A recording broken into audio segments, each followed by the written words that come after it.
নবী সাল্লাল্লাহু আলাইহি সাল্লাম আবু তালেবকে কালেমা পড়াবার জন্য কি পরিমাণ কাঁদছে, চেষ্টা করছে। শেষ মুহূর্তে বলছে, চাচা চাচা কালেমাটা পড়েন না চাচা।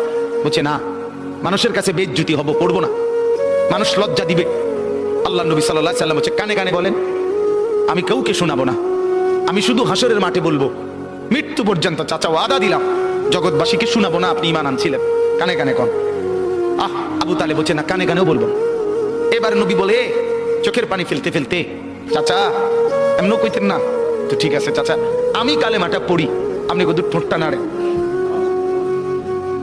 আপনি শুধু ঠোঁটটা নাড়বেন, আমি হাসরের দিন বলবো মাওলা আমার চাচা কালেমা পড়ছিল এজন্য ঠোঁট নাড়ছে, এর সুযোগ দেন।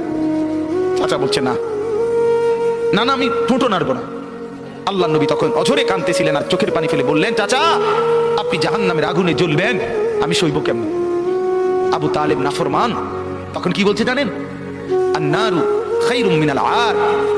মুহাম্মদ, মানুষের কাছে লজ্জা পাওয়ার চাইতে আগুনে জ্বলা অনেক ভালো।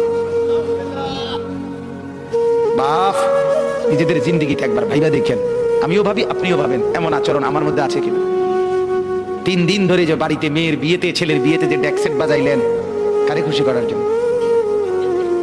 হ্যাঁ, 1 লক্ষ টাকার গেট, এরপরে গায়ে হলুদের এই নগ্ন অনুষ্ঠান কার জন্য করলেন?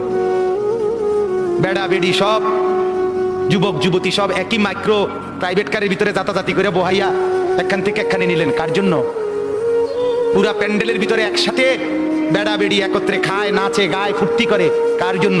শুধু সমাজ, সোসাইটি, পরিবেশ, সোসাইটি মেনটেন করছেন, সমাজ মেনটেন করছেন। ছেলেরা চাইছে, মেয়েরা চাইছে, বাচ্চারা চাইছে, এতে হেতে চাইছে, তো মালিক তিনি কি চাইছিল? ওনার কথা মনে হয়